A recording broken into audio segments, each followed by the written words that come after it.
Olá, tudo bem? Aqui é a Suelen, serva do nosso amado e precioso Jesus Cristo. Hoje a nossa palavra está lá em Gênesis, capítulo 34, versículo 1 e 2, que diz: Certa vez, Diná, filha de Jacó e Lia, saiu para visitar algumas moças que viviam na região. O príncipe daquela terra era Siquém, filho de Amor, o Eveu. Quando ele viu Diná, a agarrou e a violentou. O tema dessa palavra é vingança contra Siquém. Eu confesso que esse é um dos capítulos bem difíceis, com um tema muito difícil, mexe muito conosco, não é isso? Mas eu li essa palavra muito cedo e ela passou o dia todo martelando na minha cabeça. E quando eu fui meditar nessa palavra, o Senhor falou muito comigo. Então abra o seu coração para receber aquilo que o Senhor fala, tá bom? Vamos lá. O primeiro ponto diz que Diná saiu para visitar algumas moças daquela região, né assim? E eu fiquei me perguntando, será que não tinha moças em Israel? Ou amigas para Diná, ao ponto de ela ir visitar moças daquela região, de um povo onde havia um direcionamento do Pai, de Deus, para que não houvesse mistura. Um povo que seguia outros deuses, um povo que tinha outros costumes daquilo que ela vivia. E isso falou muito no meu coração.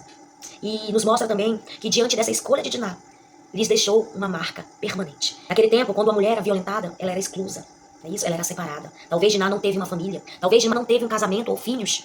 Muitas das vezes nós fazemos escolhas, visitamos lugares, sentamos em rodas de amigos que não nos pertencem, em ambiente que não nos pertence, e isso sim gera marcas permanentes em nós, no nosso caráter, no nosso costume. Então, as nossas escolhas mudam o nosso destino e nos deixa marca permanentes. No segundo ponto, nós vemos o príncipe Siquém.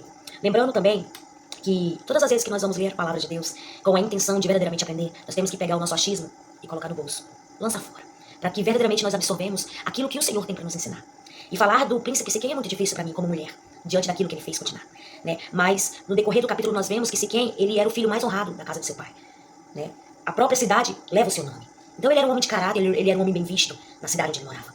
Porém, quando ele viu Diná, ele não se controlou e ele fez o que fez. Me levou lá em Gênesis, quando Deus fala para Caim: Caim, o pecado está à sua porta, mas cabe a você controlar.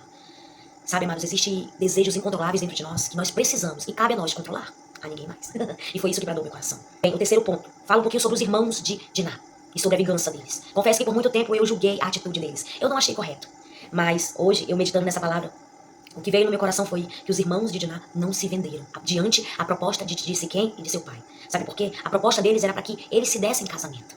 A proposta deles era que eles viessem morar na terra de Siquém, onde eles iriam prosperar. Essa era a proposta. E no final nós vemos que eles não se venderam. E no final, no versículo 31, diz que Jacó reclama com seus filhos diante ao que eles decidiram fazer. E eles dizem: como nós deixaríamos que nossa irmã fosse tratada como uma mulher sem valor? Então, mostra que eles não se venderam. E uma das coisas que, além dos pontos que o Senhor falou comigo, a primeira coisa foi que tudo aconteceu pela vontade de Deus e pela permissão dele. Mas há pontos preciosos nesse capítulo que nós precisamos trazer para nossa vida. Que as nossas escolhas mudam a nossa história e geram marcas. Que existem desejos incontroláveis que só cabe a nós controlar. E que nós não podemos se vender às propostas do inimigo. E nem dos povos que não nos pertencem. Nós vivemos no mundo, mas não pertencemos a este mundo. E precisamos agir como tal. Tá bom? Tchau!